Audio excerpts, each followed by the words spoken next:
Founder Space, Startup Supercharged. I'm Captain Hoff, CEO of Founder Space, the leading global startup accelerator. I'm also author of the award-winning books, Make Elephants Fly, Surviving a Startup, and The 5 Forces. Welcome back, Migrate to Wealth listeners. Today we have somebody with us by the name Steve Hoffman.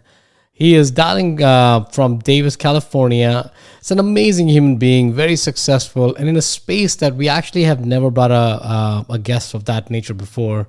He is an author, international best-selling author. He's an innovator himself. He helps innovators be successful. And his most recent book is called Surviving a Startup. We just thought that it'll be interesting because I'm always interested in how people make a shift from their current mindset to the new mindset, right? And when you're becoming a founder, either you started your life as a founder, or you were working on a 9-to-5 job, a traditional corporate job, and you were switching a job. Or switching to become an entrepreneur, there is a mental barrier. There's a chasm that you have to cross. And Steve, working with so many of the entrepreneurs, so many of the founders, thought it would be great to get him in here to start looking at a mindset of an entrepreneur and what it needs to be, and then draw parallels from there for anyone in any phase of their life who's looking to migrate into a different type of a life. Steve, with that said, thank you again for joining the show. Appreciate it, buddy. It's fantastic to be here. Oh, thank you. I'm always looking for, I have a deep connection with tech. As I was telling you, I was at Airbnb for 5 years. I miss that vibe. I miss that rigor. I miss that creativity. Not that it's not there, but it's just very concentrated in the valley. So we're in the heart of it. Steve, before we get into what you do and how you do it and what made you do it, we will always like to open the show as when you heard the word migrate to wealth, what was going through your head? So migrate to wealth. So I always say the greatest talent always migrates to the greatest opportunity. So when you migrate to wealth, you move towards opportunity. And that opportunity can be within the current location you are, or it can be around the world. Like you look at the smart, driven, ambitious, talented people, and they are on the move. They are looking for those opportunities, right. And they're the type, because of their core nature, they will take the risk to actually leave wherever they are, whatever they're doing, and go there. Yeah, it's kind of interesting, Steve. You said that, and I hear that, and I know that, risk. Is there risk involved in migration? Or Absolutely. or there is the mental model is shifting? Because most of us, I migrated from India. Now, was that risky? It was risky, but it was not really risky because somebody else had already migrated from India, right? Kind of like, how do you look at risk when you're looking at risk? Well, there's different types of risk. So there's the risk of the unknown, like you're comfortable. True. You're where you are. True. You have your family around. You know how things operate. You understand it. When you move to a new environment, new job, or a new opportunity, or you branch off and start your own company, there's always all these unknowns. And unknowns tend to scare people. They are risks. So it's not just monetary risk. Fair point. Sometimes it is, right? So if you have a job secured, migration, to a new country is less risky. Or if you have a place at a prestigious university, you figure you're on a good track. Correct. But if you leave a great paying job and branch off and start your own company, very risky, right? Both monetarily, but also you're venturing into territory you just haven't been before. You don't completely understand. And, I work with people like this all the time. Like a founder space is actually built its reputation off overseas founders. Yeah. So a lot of people don't understand this, but in Silicon Valley, where I'm from, I'm, not far from San Francisco. Yeah. In Silicon Valley, over half the entrepreneurs who found these amazing venture funded companies that become unicorns, over half of them are from overseas. That's true. They're not American. So that's because we're a magnet for talent from all over the world. Silicon Valley isn't I would say you go around Silicon Valley, which is my home basically, and over half the people in every room you go to, in every networking event or any corporation, over half the people were not born in the United States. It's a Definitely. conglomeration of people from all over the world, and they are all, like you say, the ones who are most successful have a certain mindset, and it's usually a mindset where they are willing to take those bigger risks. It's got it. I'm starting to call it, and I don't know if I hope it picks up eventually. Migrant thinking, right? I think Yes, it's the thinking of it's a mindset of a migrant, which is coming from they're ready to disrupt their current mental model, to figure out they have no idea what the new mental model is going to look like. They have no idea. There's an excitement, but there's a fear. There's love of the new opportunity, but there's a concern of their safety and security. And when I say that, not physical security, but more about financial, and there's no support system and everything else. So like it's anything you want to do. You know how Carol Dweck came about the mindset of fixed and the fixed mindset and the growth mindset. I really think the migrant thinking is more closer to the growth mindset than any other way of looking, because you're always shifting your reality. And when your reality gets shifted, when your comfort zone gets altered, and there's no foundation to depend on, you become more open, you and do, you and become you've you had become to. Migrants have had to, immerse themselves in a whole new culture, a whole new way of thinking. That right. oh, that process of literally just being a migrant opens up their mind. And I've also noticed something else about Mhm. migrants and why America has been built on immigrants. This, Definitely, you look definitely. at, the number of industries that were basically founded and grown by first generation immigrants and second generation immigrants. It's like Yeah, most of our great companies, like the correct. majority of our great companies Yeah. were built by migrants. And the reason this is so important, there's a couple things. One, migrants had to go through this process where first of all, there was a filtering process. Let's face Correct. it. There are billions of people in the world, but not billions of people migrate to the US. No. So what you get is you get a filtering of the most persistent, ambitious people who are really hungry to do something. Right. Like they could Right. do something back home, but they want to do something bigger. And so that filter, you're getting this group of people entering the U.S. who are willing to take the risk, are hungry, and are willing to put in the hard work. The huge number of Yeah. hours it takes to get to their goal, to get to their dream. And so when you get migrants in the US, you're getting a very select group of people, actually, who Yeah. are, yeah, who are in a really interesting position. They have an interesting mindset because, on one hand, migrants, they want to change their life. They want to Hmm. fundamentally make their life better. That's why they're migrating. If they didn't, if they were satisfied Yeah. with what they had, why They don't migrate, need right? to. They don't need to. Right. Unless you're Yeah. starving, right? You wouldn't migrate. But if Correct. you're comfortable where you are, why not stay? So that's one thing. When they get here, they're also immersed not just with American culture, but with cultures from all over the world. Because, like, Yeah. all of our cities are melting pots of people and ideas. And so they're being Correct. challenged in all these different ways to think all these different ways, which is really important in the creative process and business forming process. And then number three, which I think is kind of really important, Americans, the ones who are here, right? You wonder, like, how can half the amazing tech startups out of Silicon Valley have migrant founders, right? How is this possible? And well, a lot of people here get complacent. They're They like, they do. grew up Yeah. here. They kind of have expectations that they should be handed something. They Yeah. don't they don't think they should work as hard. My people come from overseas are not only willing to work, they're willing to work hard. They're willing to go through pain to get what they want. Correct. Whereas a lot of people born here, they don't have, some do, right? But it's a lower percentage. So it's a much higher percentage.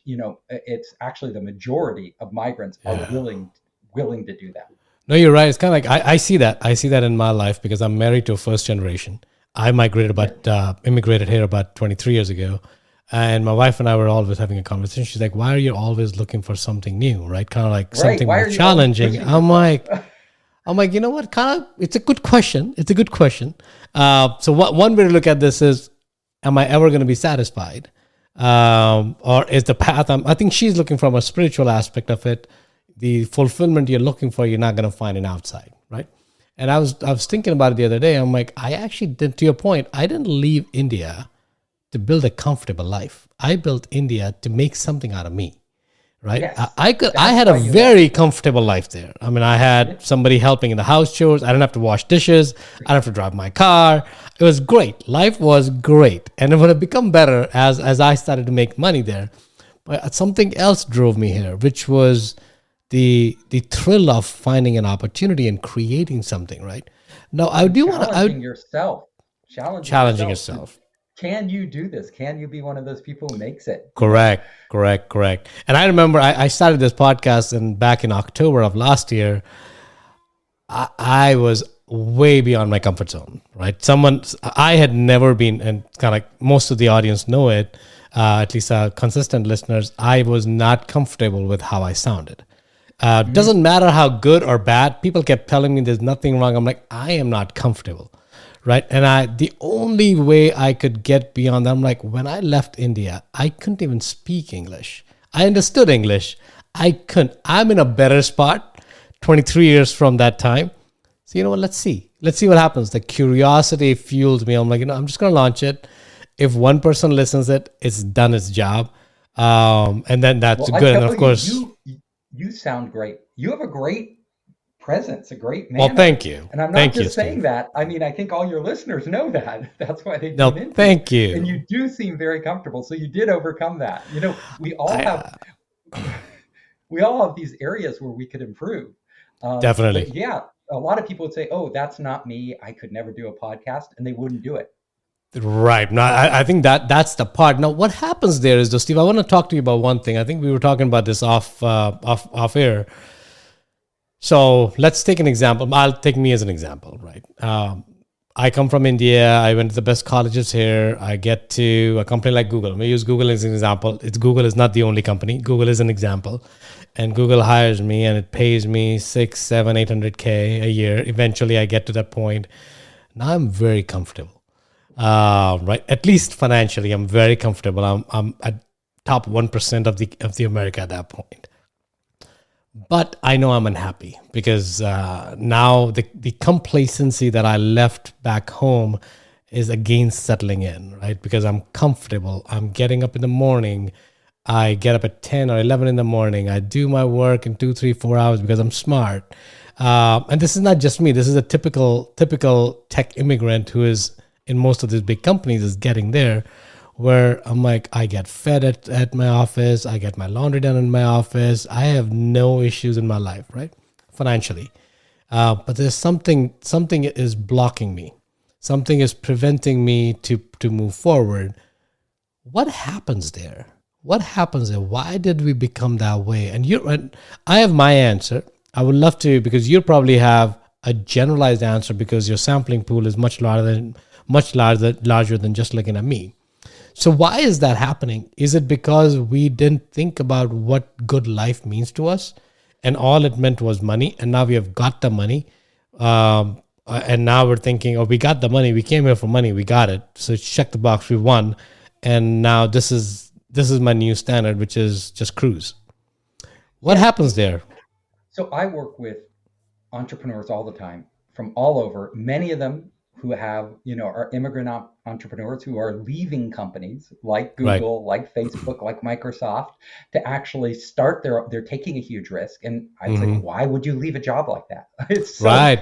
That's kind of It's so interesting. like Yeah. you're cruising there. Like, and I wrote a book, Surviving a Startup, which is I called it Surviving a Startup because it's brutal. Like It's brutal. it's It is so brutal. you're Yeah. leaving a great job, great paying, to do something incredible where the odds are 1 in 10 that you will even survive. Right. And did you know, like, only 1% of startups become unicorns? So that, Wow. yeah, and these are startups that actually get angel funding and get money. Not It's not Right. counting all the people who just have ideas and try something Correct. and then it Correct. fizzles Correct. out. Correct. Correct. Correct. So 1% of those that actually raise money get to be unicorns. Your odds are low. right? And Yeah. here you're sitting on a super cushy, job where you don't even have to try to do well. And you'll retire with more money than you could spend. Correct. So why would you leave this? The answer is, we're on this, who are we, right? We are what we do in our lifetime. Like, Right. that is what we are. And if we are just doing the same thing and it's super easy and we don't feel like we're really we don't thing is, being alive, we never really know who we are fully, right? We are always in the process of discovering. And how do we discover who we are? Well, we discover who we are by what we do in this world, right? True. That we and so we like think I may be capable of doing something more than I'm doing Uh-huh. now, but you'll never know unless you try. Like, you will True. never, if you True. don't try, you won't know. So if you sit at this job, yes, you're going to have a much bigger bank account for Hmm. sure when you retire than you have now. But maybe you already have enough money now. So Yeah. you're going to spend the next 20 years of your life just riding it out until you're old and never discover who you really are or what you were Yeah. really capable of, what you could really do in this world. I think for a lot of people, especially ambitious people, uh, that's not enough for them. They, you look at all the great people who make great change in this world, like whether it's great social change, whether it's they're writing books, whether Right. they are founding companies, they are pushing themselves. They are taking unnecessary risks, right? What is a necessary risk? Well, a necessary risk is you need to do this to survive. Correct. If you are Correct. already comfortable, you Correct. don't need to do it to survive. So every other risk you add on top of that is an unnecessary risk. Well, it may be unnecessary for you to survive, but it may be necessary in order for you to go on a journey and really figure out who you are, what you're capable of, and in the essence, create meaning in your life, right? We Yeah. want to create meaning because at the end of the day, you can have an enormous bank account that you can leave behind when you die, like to your family, your kids, whatever. Yeah. But, after a while, how much money you can give them and how much money is it even good to give somebody, right? Yeah. That's People true. should your kids should earn their own money. They should go on their Yeah. own journey. Like, so this is your chance to really do something in life. Um, and is what you want to say to yourself when you're older is, oh, I had a comfortable life, or I had a life that was really meaningful, that was really challenging, where I really discovered and did so many things I didn't even think were possible. I would rather Correct. say the latter. I would completely agree. And of course, you're a writer, right? So you could see that the way I have never heard anyone describe risk the way you describe necessary and unnecessary, right? And that I think sums a lot of it as in you going from me moving from India was not a necessary risk. It was an unnecessary risk. Right. People leaving Google, Microsoft, Airbnbs, and companies like that is not a necessary risk because they could survive there and be there for the rest of their lives, performing at probably not at the best capacity, but even their suboptimal is even higher than a standard operations, anyways. So they're but the problem is, I think at that point, what you're saying is right. What you're saying is, who am I? Am I this person who's just getting up at 10 in the morning and lazing around, working for 3, 4, 5 hours a day, which you're not even mentally engaged? You're not physically engaged, mentally engaged, emotionally engaged, spiritually engaged. You don't have a lot at stake, You right? don't. Because you're not risking a lot when you and so it's not really challenging you in the way. When you have a lot at stake, you discover who you Yeah. really are. You discover, Yeah.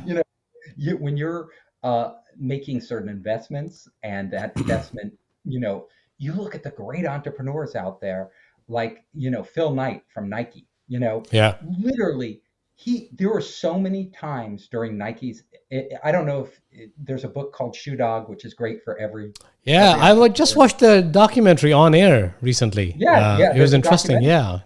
Yeah. Yeah, every time he'd risk it all. Like, literally every month he would be Correct. pushing to grow his business, and therefore if he didn't make there was a good chance he wouldn't make payroll that month because Correct. he Correct. kept pushing the growth. And you look at great entrepreneurs across the board, they are doing that. Why are they doing that? They're not just doing it to grow a business. They are doing it because that's who they are. That's in the core of who they are. It's Yeah. they live to risk it. They wouldn't be who they are if they didn't take those risks. So, Steve, can anyone become that person? Right. So, I think there's one is the conversation. I don't want to say are they born that way or not. Of course, their life shaped them to that way. But is there a way if and this is not a knock on second, third generation Americans, it's not. But let's say hypothetically, what we're saying is the first generation immigrants or the new immigrants are much more driven to challenge Yeah, themselves. and like I said, it's a filtering process. Like not, Filtering process. It's not like everybody from India came over here like you did, right? You Yep. were one Yep. of There's a there's a very lot of people. If they all came over, I don't think we'll have enough place to live. So no, but what I'm saying is you are one of a select group of people, right? yeah, Self-selected. You selected yourself to come over here. correct. There, because you had more of that mentality. Can anybody do it? Well, I write about this too in my books because I think it's really important. It's not for everybody. There are Mm, certain people, you have to know yourself. And part of right. this challenging yourself is knowing yourself. And a lot of people Right. find out when they, let's say, step out of a comfortable job and they start up their company, it doesn't go well. And they Yeah. find out actually being in a big corporation was better for me. You know, Right. they, because, you may be very brilliant, you may be very talented, but you may not be good at managing people. You Correct. may not be good at managing stress in your life. Right. You may Right. have issues with your family, like, other members of your family. You're not alone when you do these things. Right. There, certain people can handle high degrees of uncertainty much better than others. So True. you True. really have to know, am I a person who needs stability? If I am in an unstable position, does it psychologically affect me in a very negative way? If that's Hmm. the case, probably, you shouldn't maximize your risk because True. you will find out that you aren't suitable for that. Other people can handle change. In fact, they love change. They Right. love the adrenaline of uncertainty. They love not knowing what's coming next and Correct. having constantly new challenges. Those people with that mindset and that genetic makeup, and that's who they are, that's in their DNA, they are much better suited to take on challenges like being an entrepreneur, like leaving a very comfy job.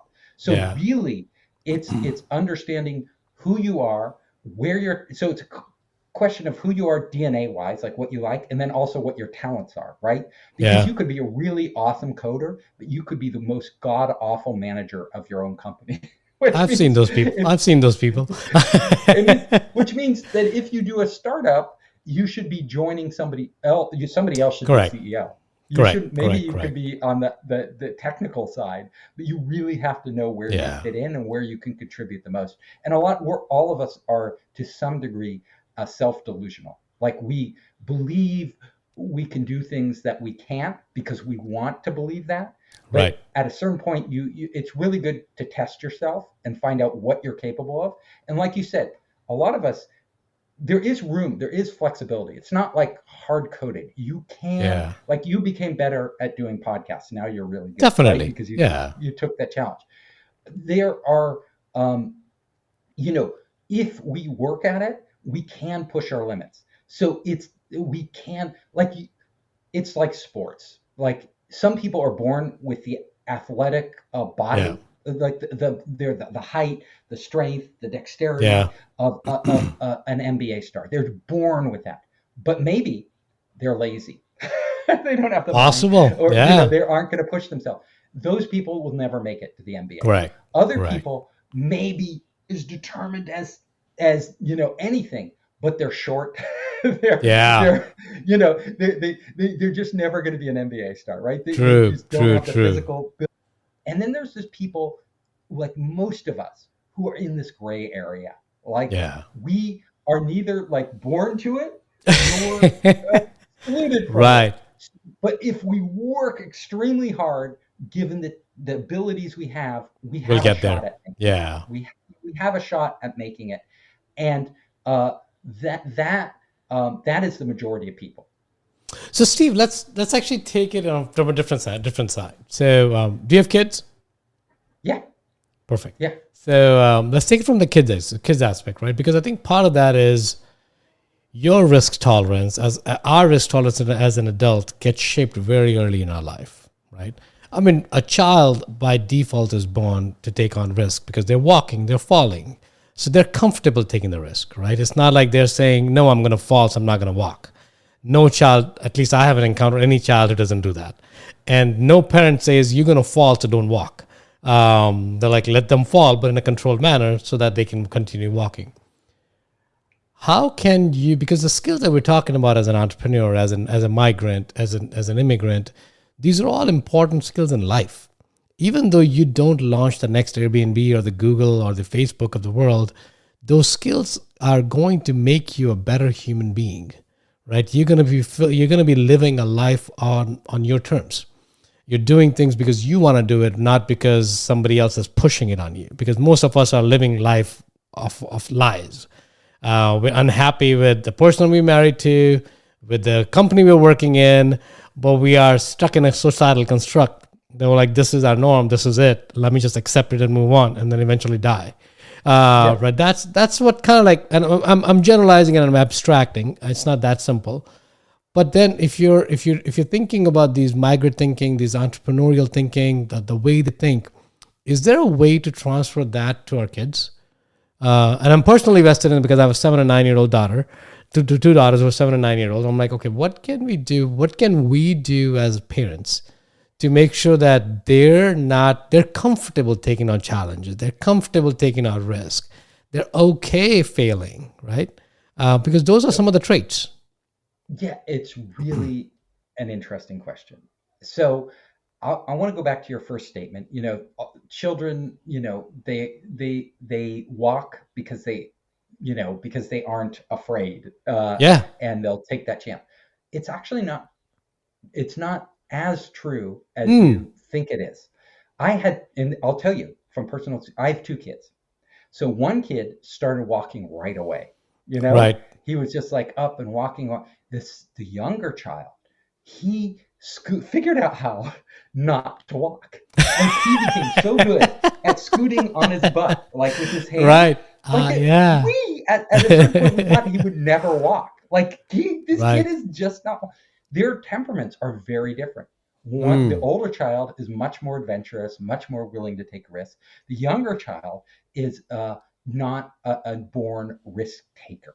So, and mm. he, it was just, and we could see that growing up from the time that they were walking. So, like, not every, kids do learn to walk because it's more efficient Right. at the end once Right. they learn, but they don't do it at the same speed or in the same way. Mm. Um, Human beings are the same way. And so when you look at your kids, first of all, you got to look at who they really are. Like we Yeah. all want to mold our kids, but their kids might not be like us. Like you came, you took the chance. Your parents didn't force you to come here, hopefully. Nope. Nope. Economic situation. Some people it's economic, they have to come. They're political refugees, they're economic refugees, whatever. They're forced to come. They're kids from Honduras who are fleeing, horrible Yeah. lives, who are forced to come. Those, for them it's much less risk coming here. Yeah. But Correct. you didn't. Correct. So you came of your own volition. Your kids may not have that same DNA. Like not the same DNA. Well, they have a DNA, but it goes throughout your whole family Correct. history, right? Your Correct. ancestry, right? So they are not you. And this is one thing you have to discover. I look at my kids and I had to recognize early on they are not me. Like am, a little crazier, a much bigger risk taker than Yeah. either of my children. And uh, this, so I think the most important thing you can do and this is my firm belief as a parent, is not to expect your kids to be like you, to be open to discovering who they are and to Love be it. open to giving them the choice to decide how they want to become and what they want to do with their lives. And it may Mm. be totally different than the choices you made.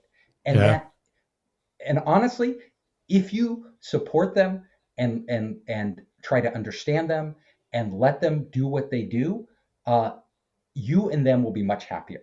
So, True. True. because there are many ways to live our life, right? And Yeah. you and I chose very similar paths, right? And probably your listeners here are kind of more like us because that's why Correct. they're listening to this. Correct. But the average, like, so with my kids, and they just got their first jobs, so they're older Nice. now. They've been Congratulations. through this all. You know, I'm very ambitious. I wanted them to do certain things, and I always, wanted them to seek out knowledge, learn more, Yeah. challenge themselves more, do more. And I see it, especially I have some of my good friends are, immigrants, and they are really pushing their kids. Correct. I have one Correct. who like the question you just asked, he lives with every day. He's like, I want my kids to challenge themselves. I want them to do more. I want them to, and he's Yeah. always pushing his kids. Because that's his mindset. Um, Correct. I took a very different approach because at the end of the day, I always think your kids will, they may do stuff to please you, but then it's not who they are, right? They're not doing it Correct. for themselves. Correct. And I came to the conclusion that my kids, if they are going to take big risks, they do it and challenge themselves and become something much bigger than they are. They have to do that for themselves at the end of the day. Correct. If they're Correct. doing it for somebody else, at a certain point they're going to fail because it's True. not true to who they are, or they're not going to be happy. Like they Yeah. aren't discovering who they are and what they want to do with their lives. So I told them, just do your best in school, learn whatever you learn, and whatever college you get into is fine. Like Yeah. I do not care. And then I would tell them, I kind of went off on my own weird journey. Like I'm a big risk taker. So I studied electrical computer engineer. I found out, no, that's going to be a boring life. I don't want to just sit in an office, Yeah. working for a big corporation, being a computer engineer. And so I went to film and television for grad school. And then I worked in Hollywood as a Sweet. TV exec. Love And then it. I went to Japan to make games. And then I came back to Silicon Valley to launch my first game startup. And then I just kept going on all these crazy paths because that's me. Right. But I look at my kids and they're very, very different. They ended up doing really well, like really amazingly well. They ended up getting into top tier schools, and then they got amazing jobs. And you, but I purposely had to try to restrain myself because Right. I'm kind of like you. Like I really wanted my kids to do more, but I found when in restraining myself and just appreciating them and what they were doing and the choices they were making, it Yeah. made them so much happier and it made them secure. And I look at them now, and they are so happy. Like they That's all ended that up getting, matters. yeah, like many of your listeners here, they ended up getting like high tech jobs, right? Well, it's Right. because we're kind of in the high tech world, and they have high tech parents, so and Definitely. they're earning great money. They haven't taken the leap yet to be entrepreneurs. I am not pushing them because they have to Their want to do it. journey. Like It's their journey. Yeah. their journey. And Yeah. I always, valued education, told them that learning and hard work are the most important things. Right. But that's different than actually pushing them. Like, did you do this? Did you get an A? Did you get your homework? If you Correct. don't get in, if you Correct. don't get into an Ivy League school, you're doomed. If you put that, I think that's negative pressure. I think And so too. I agree. I yeah, agree 100%. so that's my philosophy. Just that's my No, I think it's philosophy. an important philosophy, right? But I think in your point, what you're doing is you're not pushing them to do anything, but you're living you're an example for them, right? If I'm this a, is how someone looks like if they take a risk, exactly. if ever they have to do that, they have a mental model now. But if I think that the thing is going to be what you, which I agree with you, and I appreciate that because what you're not doing is you're not living an unhappy life. You found your happiness and your happiness in doing crazy things that you've done, which is perfectly fine for you, but it was done on your own terms, right? I think that's what we're talking about. It's I you did that. figured out what works for you. And my brother from the same genetic pool is exactly the opposite of me. Mm, He wants zero risk in his life. He, right. I he think works you took all the risk for the entire family, man.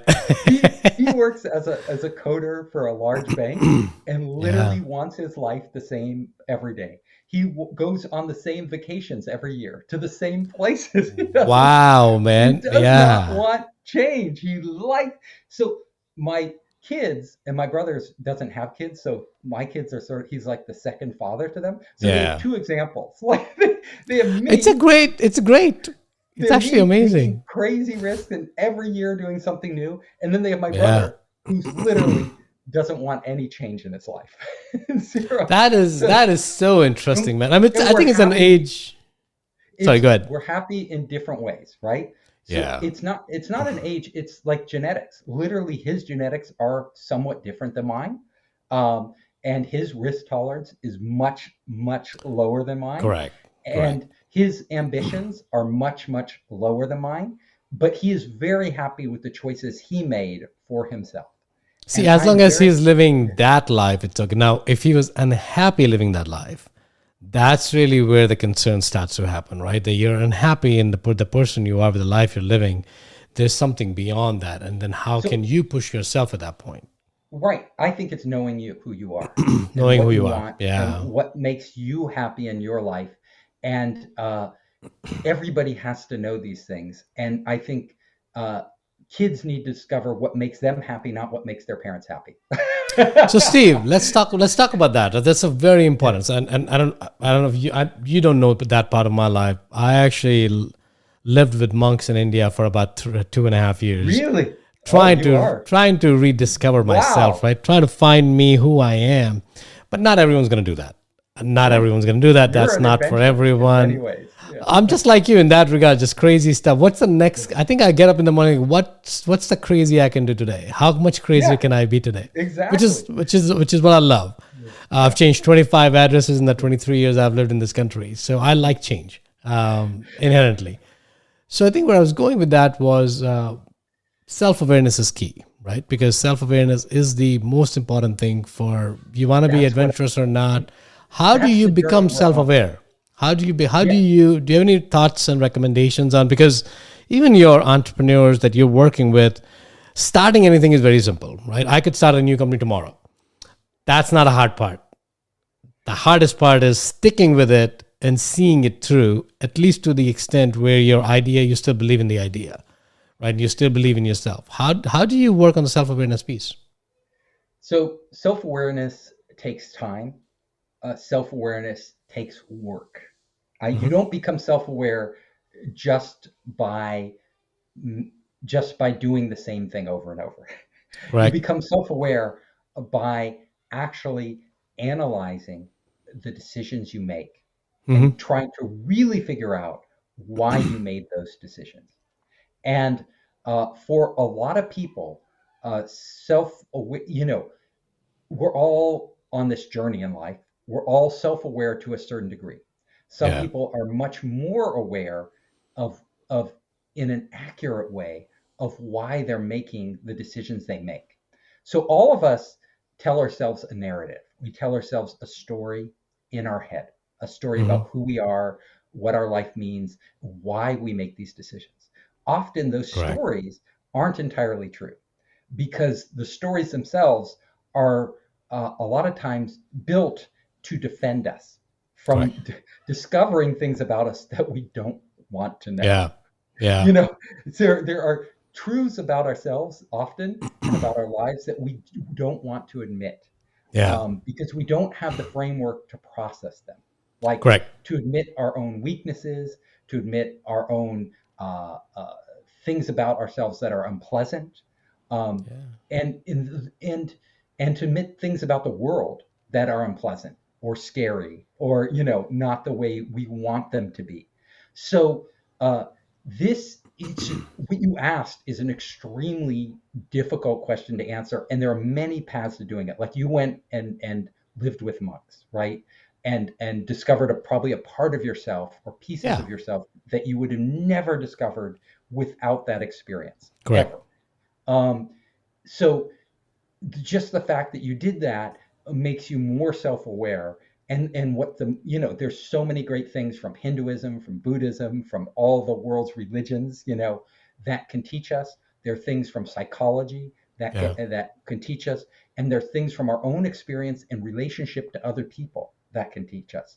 So one of the things that I do know is that we only know ourselves.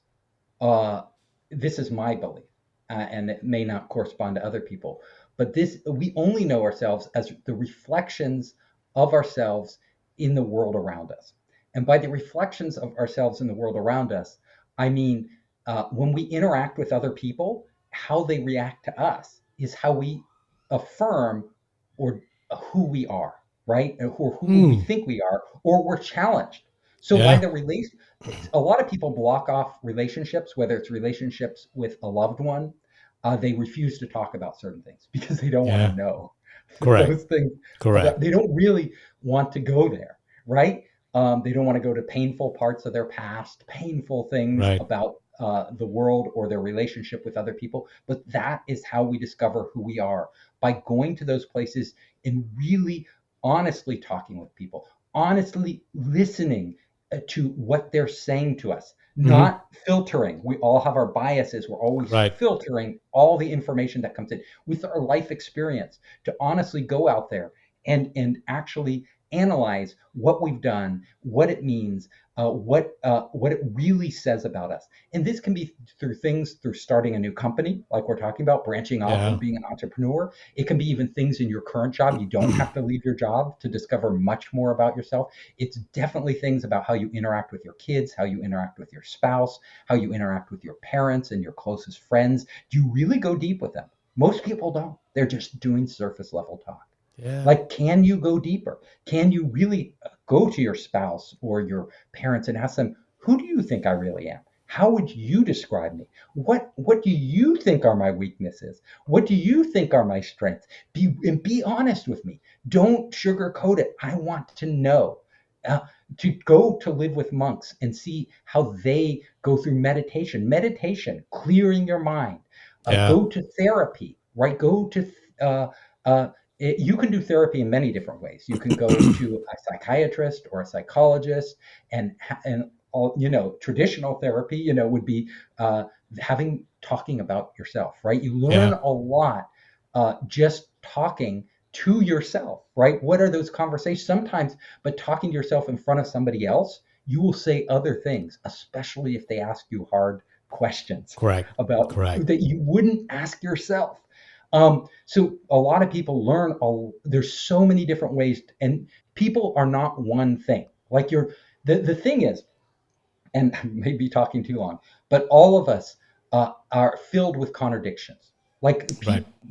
we like to simplify ourselves, but humans are incredibly complex, and True. we have good pieces about us, we have bad pieces about us, we have altruistic pieces and really giving pieces, we have selfish pieces. One person, we are not black or white. We are a mixture of all these different Right. emotions and things, and different situations bring out different things in us. And this is really important to understand if you're going to understand yourself. If you try to simplify yourself too much, you are just living in a delusion that you are creating. Sometimes these can be very positive, right? Right. Uh, Right. a lot of the best entrepreneurs, they say, are overly optimistic. They believe in Yeah. themselves so much that it's unrealistic. But because they do, they're able to do things they wouldn't be able to do otherwise. So, Correct. necessarily knowing who you really are doesn't always get you what you really want, unless what you really want is Yeah. to know who you really are. so, No, it's so kind of funny, and you were not talking too much. I think it's all relevant. I think yeah, it's really. I think most. I remember me as a young person. I'm getting older, definitely, but yeah, I somebody asked me once. The great mentor of mine is like, "Why don't you do introspection?" He said, "Because I won't like the answers." yeah, Right? exactly. And I already know it. I don't like those answers. So why would I ask the question that I don't like the answers? It was at that time, I don't even think I knew what I was saying. I genuinely didn't. But I think as life has happened, is the wisdom of life is in those questions, right? And when you asked a question I'll just repeat what you just said, basically said is look for feedback, honest feedback. The problem is we have built a life, most of us have built a life around us where we don't give the space for honest feedback. Because when somebody gives either they don't know how to give feedback, possible, but I think the bigger problem is we don't know how to receive feedback. Yeah. Because it doesn't matter how they give the feedback. Are we receiving it in a way that the person opens up and tells you the truth? Because if you're going to lash out on them after the first statement they say, this is wrong with you, of course, that's not the right way to give the feedback, but that's okay. But at least they're opening up. And if their first reaction is, I hate you, and you run away from that room because how dare you say that about me, and you become defensive, the whole beauty of that question is gone. Yeah. And what you have to understand is, what they're saying may be really hurtful to you if they're in any way critical, right? Mm-hmm. So if we're asking for honest feedback, we're probably just not asking them to say we're the greatest person in the world. Correct. They love everything about us. Correct. This isn't what we're asking. We're asking them to say, are there areas I could improve? Are there things about me, our relationship that you think could be better? And if we're asking that, we have to look beyond how they say it to what they're trying to get. So they may be saying things that are hurtful. They may even be saying it in the wrong way. Like there's a problem with you. This what you do drives, I don't think is very considerate or very, correct. It's really annoying. They could be saying it in that way, but we have to say, well, why are they saying it? Well, they're saying it, one, because I asked it.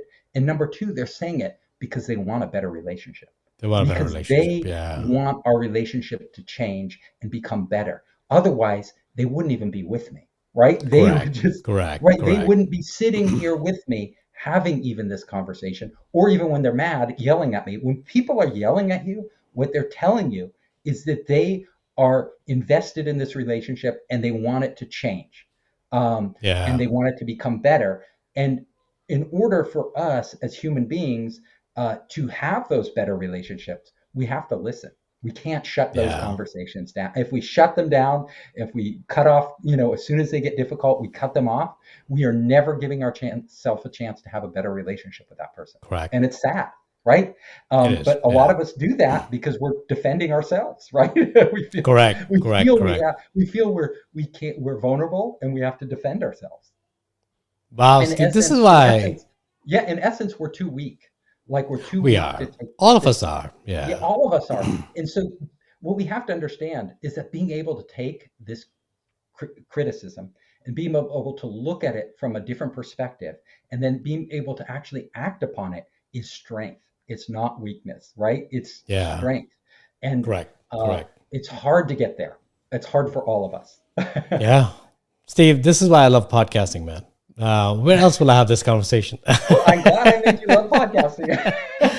No, this is amazing, man. This is amazing. There's a lot of, I would call it wisdom and make it cliched. I think it's a lot of life experiences, right? And everyone has their own perspective. Everyone has their own. This is where the podcasting is great because you get to hear multiple perspectives, and no one's perspective is right. I wouldn't be talking about this if it weren't for you. Because it's our conversation, right? It's our conversation, correct. Like usually on my podcast, I'm talking about how to become an entrepreneur, how do you raise capital, how do you, do all these practical things. You're asking me more philosophical questions, which I love, by the way. Because that's who you are, right? As a founder, people can teach you how to raise capital. No one's going to tell you how to become a better founder. And that's all in the mindset. It's all in the mindset. And like you, I'm a person who lives to discover, to learn, to grow. And it isn't just about getting more money. There's lots of ways to get more money. Correct. Easier ways to get more money. Yes. And it's fine. I want to, be financially successful, but to me, that isn't the end goal. And that's not what makes a happy life. Yeah. Well, Steve, we can talk. It seems like you and I can riff-raff on this for the entire life. But I want to be respectful of the time and also the duration of the episode so people can derive value from that. I really, really appreciate your conversation and your time there. Let's end the show with two questions. The first question is, I know you've lived a very rich life and amazing experiences, all up, not all ups, some downs, some ups, the normalcy of the life. But What would be one insight you would give to your 20-year-old self if you were to go back? Like your kids probably are in their 20s right now, early 20s, if they just found the job. What's one insight you'll share with them if they listen to you? So the one insight would be everything you think is a big problem in your 20s, I can guarantee you will look back and you Yeah, won't, most of the stuff we get all worked up about, we're all stressed about, we don't even remember a year later, let right. alone 20 years later. Like we just don't even Yeah, have any concept that that was an issue for us. So to everybody, uh, to everybody, you know, whenever you're getting stressed, whenever, you think it's the end of the world, I guarantee you it's not. it's not. Yeah, you, more than you, likely. Yeah, right. And if it is, it's the end of the world. There's nothing you can do about it, right? The world's over. But so that's if true. you're not facing imminent death, you and your family members, remember you're going to bounce back from this. It's going to be fine. That's what I would have told myself because I think I put myself through a lot more anxiety than I had to Hmm. go through. No, I think it's well said. Most of us do, right? Yeah. Because it's kind of like funny. I was talking to somebody yesterday, or maybe day before. I can't remember when I was talking to. It's another podcast episode where it's the dichotomy we live in. We all think in our 20s we have a long life, but somehow Yeah. the problems have to be resolved like today. Right? We think we're immortal and we'll never die, but oh Yes. my God, my life's going to end if this doesn't happen in my life. Right. It's Right. kind Right. of like Or if this I'm not dichotomy, which is successful, or interesting. right. Am I successful? Am I not? My first job, I'm not making 150K. I'm a Yeah. failure, right? Exactly. Whatever that amount is. So that's interesting. Now, the second question is, which is a little bit broader perspective, Steve. What's what's your one wish and desire for humanity to migrate towards in the next few years? So we're at a very interesting point. I write a lot about this. I did a book on AI called The Five Forces, and I think we have to understand, uh, especially with artificial intelligence and humanity itself, these machines, AI, is now capable of understanding who we really are, what our motivations are, why Mm, we act better than we can. Because, like I said, we're delusional and it's looking at real right, data, right? And right. it has algorithms that are pattern matching machines, just like our brains. And so AI can start to predict what we will do better than we can. AI can start to make decisions better than we can because it processes vastly more data. Uh, we have to figure out what is the right way to use these machines to enhance our lives Right. and what is the wrong way. Do we want to delegate, and I can do a whole nother talk on this, all of our decision making to these ultra smart machines, which is the direction we're headed? Hmm. Or how can we make decisions with them that are truly better for us Yeah. without them becoming a crutch? Um, and also, how can we build machines that are truly empathetic to human needs, human suffering? Uh, is this even possible? These are the great challenges we face as humanity. I hope you enjoyed the show. If you liked it, hit the subscribe button and share it with your friends. You can help us create more great content by subscribing and sharing. Also, if you want to access our online startup program, our investor network, and our entrepreneur resources, just come to founderspace.com.